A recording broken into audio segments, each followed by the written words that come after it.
धूल मिट्टी लगती है, पसीना आता है, बार बार मुंह धोया करो, कभी भी पिंपल्स नहीं होंगे। ये बात कितनी सच है? आजकल अब देखा गया है कि टिल द एज ऑफ 40 भी एक्ने देखने को मिलते हैं, स्पेशली इन विमेन। मेरी स्किन तो ऑयली है, मैं मॉइस्चराइजर यूज करता हूँ तो स्किन चिपचिपी हो जाती, मुझे क्या यूज करना चाहिए? अब हमारी इंडियन स्किन ऐसी है कि एक छोटा सा एक्ने होगा तो अभी कितने पेशेंट्स होंगे कि मैंने ना इसको छुआ ना टच किया तो अभी इसने दाग छोड़ा। एक्ने के दाग पड़ जाते हैं और उसके अलावा खड्डे भी पड़ जाते हैं, इसके क्या ट्रीटमेंट है? बालों में तेल डालते हैं तो पिंपल्स बढ़ जाते हैं, क्या ये सही है? अच्छा, डाइट में आप पर्टिकुलरली क्या एडवाइस करोगे? क्या आम आदमी देख के पहचान सकता है कि हाँ मेरी स्किन के लिए ये अच्छा है? तो उसी पीएच के आसपास का सोप अगर आप यूज करेंगे तो आपका स्किन हेल्दी मेंटेन रहेगा।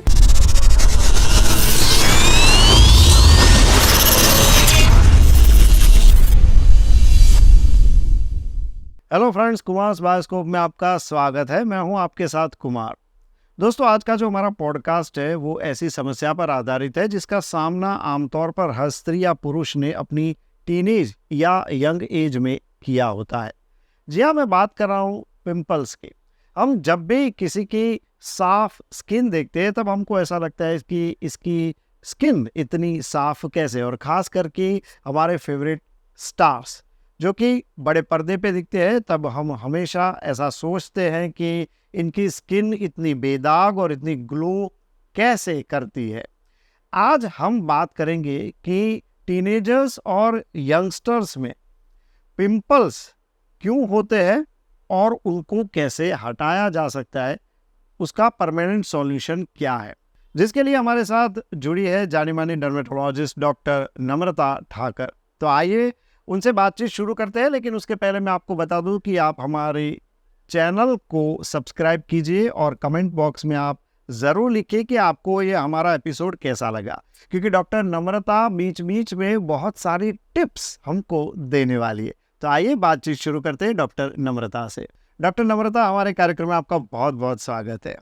सबसे पहले तो ये बताइए कि स्किन को आप किस तरीके से डिफाइन करते हैं? सो स्किन एक largest organ of the body है, जो बाहरी जो कवच बोलते हैं वो स्किन है। सो आपके बहुत सारे बॉडी फंक्शंस को वो मेंटेन करता है, जैसे टेम्परेचर रेगुलेट करता है। जब भी बाहर गर्मी का वातावरण होता है तो बॉडी स्वेट प्रोड्यूस करके बॉडी को कूल डाउन करता है। वो ऐसा नहीं कर पाता तो हीट स्ट्रोक के चांसेस बढ़ जाते हैं। नेक्स्ट एक कॉस्मेटिक रीजन, जिसमें आपको कोई फंगल रैश या कुछ ना हो, उसके लिए गुड बैक्टीरिया का लेयर स्किन पे बना रहता है। और दूसरा फंक्शन है कि वो आपके बॉडी ऑर्गन्स को बाहर के कोई भी ट्रॉमा या किसी से बचाता है। सो एक प्रोटेक्टिव ऑर्गन की तरह है। अच्छा, आपने बात की कि स्किन हमारा प्रोटेक्शन करता है, मतलब बैक्टीरिया हो, वायरस हो, कोई भी ट्रॉमा हो, तो इसका मतलब ये है कि जो हमारा प्रोटेक्शन करता है उसका प्रोटेक्शन करना भी तो बहुत ज़रूरी है। डेफिनेट। किस तरीके से किया जा सकता है? एक कुछ basic tips. So basic skin hygiene जो हम लोग बोलते हैं, तो आप आपके स्किन टाइप के अकॉर्डिंग प्रॉपर क्लेंजर यूज़ करिए। बॉडी के लिए अगर आप यूज़ कर रहे हैं तो सिंडेड बार्स आते हैं जो पीएच बैलेंस है। नॉर्मली हमारी स्किन का पीएच होता है 5.5, तो उसी पीएच के आसपास का सोप अगर आप यूज़ करेंगे तो आपका स्किन हेल्दी मेंटेन रहेगा। और उसको मॉइस्चराइज रखें, क्योंकि जैसे जैसे एज बढ़ती जाती है वैसे स्किन का मॉइस्चराइजिंग प्रॉपर्टी कम होता जाता है। तो बाहर से मॉइस्चराइजर लगाएंगे तो स्किन के अंदर का जो पानी है वो लॉस नहीं होगा और आपकी स्किन हाइड्रेटेड रहेगी। सो प्रॉपर क्लेंजर, मॉइस्चराइजर और सनस्क्रीन, क्योंकि धूप से बचना स्किन के लिए बहुत ज़रूरी है, वरना आगे जाके क्रॉनिक एक्सपोजर की वजह से स्किन कैंसर भी हो सकता है। वो लास्ट चीज़ है, बट हाँ उसके पहले आपको पिगमेंटेशन, टैनिंग, रैशेज, काफ़ी कुछ सन इंड्यूस्ड होता है। तो क्लेंजर, मॉइस्चराइजर एंड सनस्क्रीन बहुत इंपॉर्टेंट है। अच्छा, क्लिनजर, मॉइस्चराइजर एंड सनस्क्रीन। अच्छा, मेरी स्किन तो ऑयली है, मैं मॉइस्चराइजर यूज़ करता हूँ तो मतलब जो साबुन यूज़ करता हूँ ना तो स्किन चिपचिपी हो जाती है, मुझे क्या यूज़ करना चाहिए? सो हर स्किन टाइप के अकॉर्डिंग अलग अलग प्रोडक्ट्स आते हैं। जैसे ऑयली स्किन के लिए जेल बेस्ड प्रोडक्ट्स आते हैं, तो आप जेल बेस्ड मॉइस्चराइजर यूज़ कर सकते हैं, जिसमें आजकल ऑयल कंट्रोलिंग प्रॉपर्टीज़ भी जो आपकी स्किन को मैट रखेंगी। तो मैटिफाइंग मॉइस्चराइजर्स करके काफ़ी मार्केट में आते हैं। क्लेंजर्स में भी जो आपका ऑयल निकाले, वैसे सैलिसिलिक एसिड या ग्लाइकोलिक एसिड बेस्ड, आपके स्किन के अकॉर्डिंग आपको जो कंसर्न है वैसे आप क्लेंजर्स यूज़ कर सकते हैं। अच्छा, ये तो हुई कुछ बेसिक बातें। अब बात करते हैं हमारे आज के टॉपिक पिंपल्स की। टीनेजर्स और यंग जो पीपल होते हैं, यंगस्टर्स होते हैं, उसमें ज़्यादा देखने को मिलता है। क्या रीजंस है ये सब देखने का? सो जैसे अराउंड 7-8 ईयर्स की एज होती है वैसे हार्मोनल चेंजेस काफ़ी आते हैं बॉडी में। दोनों मेन और विमेन दोनों में भी आते हैं। मेन में थोड़े ज़्यादा हार्मोनल चेंजेस आते हैं जिसमें टेस्टोस्टेरोन जब इंक्रीज होता है तब एक्ने ज़्यादा बढ़ते हैं। इसलिए देखा गया है कि जो टीनेज एक्ने है वो बॉयज़ को ज़्यादा परेशान करते हैं, बॉयज़ में ज़्यादा मात्रा में होते हैं और काफ़ी बड़े होते हैं। इसलिए वो हार्मोनल चेंजेस की वजह से मेन और विमेन में टीनेज में ज़्यादा एक्ने देखने को मिलते हैं। अच्छा, टीनेज से शुरू होकर यंग एज तक रहते हैं, इसका कारण क्या है?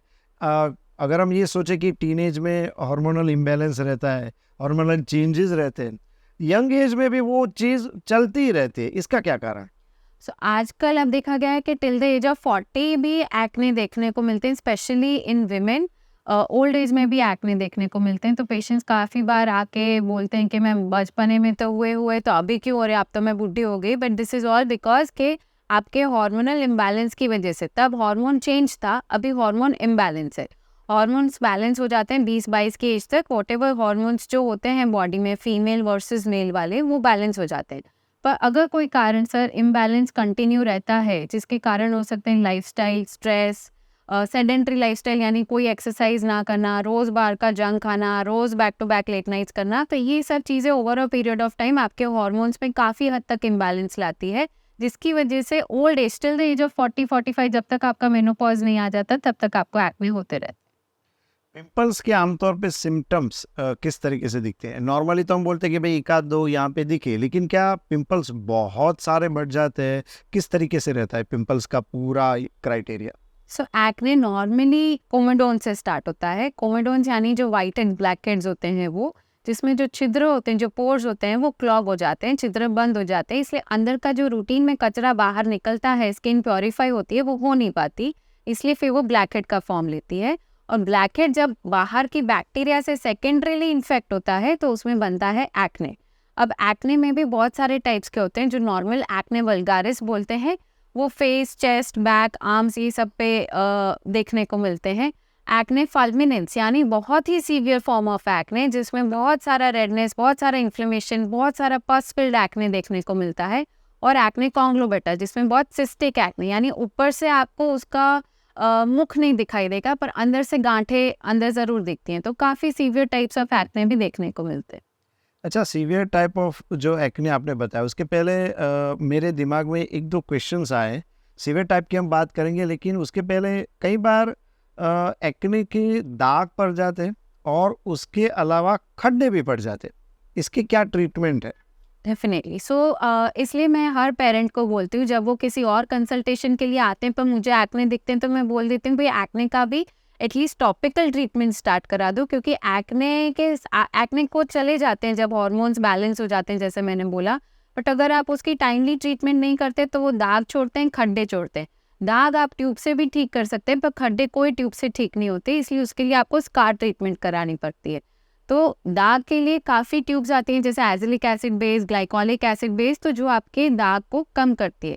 अब हमारी इंडियन स्किन ऐसी है कि एक छोटा सा एक्ने होगा तो अभी कितने पेशेंट्स होंगे कि मैंने ना इसको छुआ ना टच किया तो अभी इसने दाग छोड़ा। तो येस, इंडियन स्किन में ये काफ़ी हद तक पॉसिबल है, बिकॉज हमारी स्किन में कुछ भी जो रेड होता है वो डार्क होके ही छोड़ के फिर धीरे धीरे वो डार्कनेस जाती है।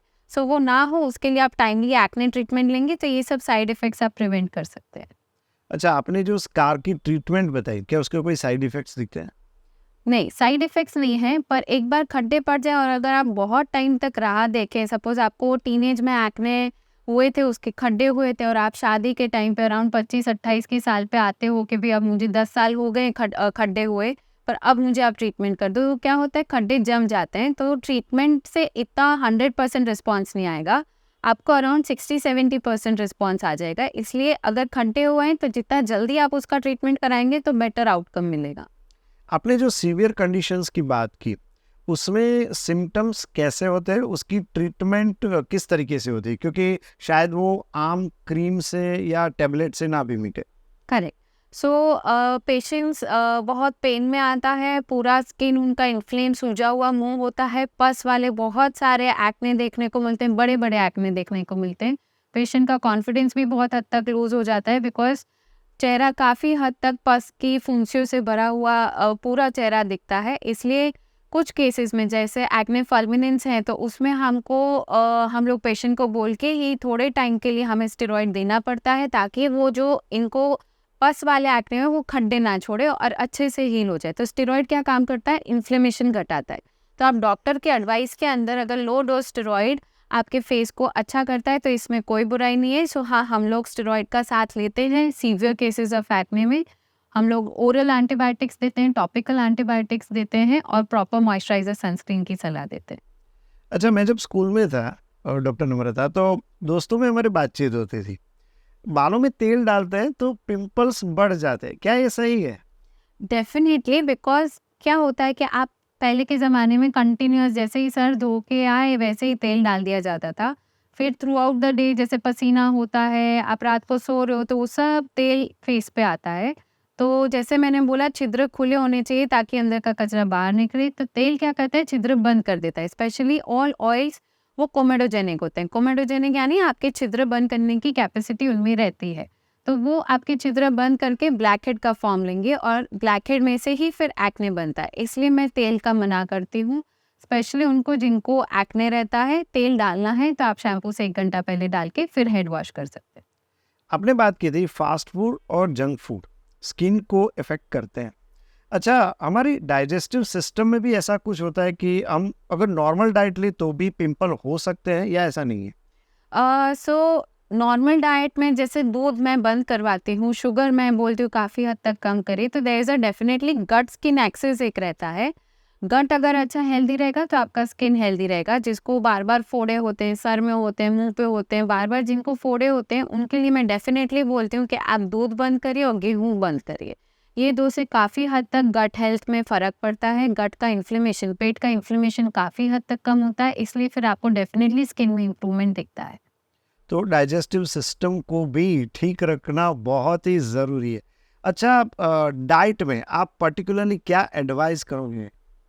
सो डाइट एडवाइस मेरे हर एक्ने पेशेंट को जाता है। मेरा फर्स्ट कंसल्टेशन ही लाइफस्टाइल एडवाइस से स्टार्ट होता है, जिसमें इंक्लूडेड है exercise at least 4 days in a week for 40 minutes. Diet में हो सके उतना दूध, specially animal based milk avoid करिए। प्लांट बेस्ड मिल्क आप डेफिनेटली ले सकते हैं, जैसे ओट मिल्क हो गया, आलमंड मिल्क हो गया, सोया मिल्क हो गया, वो मिल्क आप ऑलरेडी ले सकते हैं। पर जितना हो सके डेयरी बेस्ड मिल्क आप अवॉइड करिए, शुगर अवॉइड करिए। आप जितना हो सके बाहर का प्रोसेस्ड जंक फूड अवॉइड करिए। लेट डिनर्स नहीं खाने हैं। Try to have your dinner by 8 o'clock and have lots of water. अच्छा, साबुन की अगर बात करें तो ऑयली स्किन और ड्राई स्किन वालों के लिए अलग-अलग साबुन यूज़ करना ज़रूरी है, एक कॉमन चल जाएगा? आमतौर पे तो अब मार्केट में मिलने लगे हैं वैसे, लेकिन फिर भी कोई पर्टिकुलर ऐसा क्या आम आदमी देख के पहचान सकता है कि हाँ, मेरी स्किन के लिए ये अच्छा है? आजकल सब लेबल खाली जो भी पेशेंट्स हैं उनको लेबल रीड करना आना चाहिए। बेसिक मैं हर पेशेंट को मेरे वहाँ सिखा देती हूँ, ताकि वो जब खुद बाय करने जाए तो उनको तकलीफ ना हो। नॉन कोमेडोजेनिक लिखा होना चाहिए। आपका पीएच बैलेंस ऊपर लिखा होना चाहिए कि आपका स्किन का क्लेंजर जो है उसका पीएच 5.5 है। और अगर उसमें कोई भी एक्सफोलिएटिव चीज़ें हैं और आपकी स्किन ड्राई है, जैसे सैलिसिलिक है, ऐसा लिखा है फॉर ऑयली स्किन, तो ड्राई स्किन वाले पेशेंट्स प्लीज़ ऑयली स्किन लिखा हुआ फेस वॉश ना यूज़ करें, वरना उनकी स्किन और ड्राई हो सकती है। सो आजकल सब प्रोडक्ट्स पे लिखा ही रहता है कि ये किस टाइप की स्किन के लिए है, कितना पीएच है, तो पेशेंट्स को खाली लेबल रीड करना है। डॉक्टर नम्रता, मैं जब स्कूल में था, खास करके मैं तभी की बात करता हूँ कि भाई मुझे बड़े लोग भी एडवाइस करते थे कि भाई आप खेलते हो तो धूल मिट्टी लगती है, पसीना होता है, बार बार मुंह धोया करो, कभी भी पिंपल्स नहीं होंगे। ये बात कितनी सच है? बहुत ही अच्छा क्वेश्चन है, क्योंकि मैं मेरे हर पेशेंट को समझा के थक गई कि बार बार मुंह नहीं धोना है। ऑयल प्रोड्यूस हो रहा है, अब बार बार इसलिए आपको अच्छा लगेगा कि आप फेस वॉश करेंगे, पर वो स्किन को सिग्नल मिल रहा है, फीडबैक मिल रहा है कि अच्छा ऑयल निकल गया तो और ऑयल प्रोड्यूस करो। ऑलरेडी आपकी स्किन ऑयली थी, उसमें आप फेस वॉश करके नेगेटिव फीडबैक ये स्किन को सेंड कर रहे हैं कि ऑयल खत्म हो गया, तो स्किन और ऑयल बनाती। इसलिए जितना आप फेस वॉश करेंगे उतना ऑयल प्रोड्यूस ज़्यादा होगा। तो ये एक विशियस साइकिल है। दिन में आप मैक्सिमम 3 बार समर्स में और विंटर्स में 2 बार आप फेस वॉश से वॉश कर सकते हैं। बीच में बहुत आप कहीं धूल मिट्टी में होके आए तो 1 बार प्लेन पानी से धो सकते हैं, वरना फेस वॉश आपको 2 बार से ज़्यादा नहीं यूज़ करना है। अच्छा, एक दूसरी चीज़ दिमाग में आई कि भाई सीज़नल चेंजेस, हम ऐसा देखते हैं कि भाई सीज़नल चेंजेस में एलर्जी दिखती है।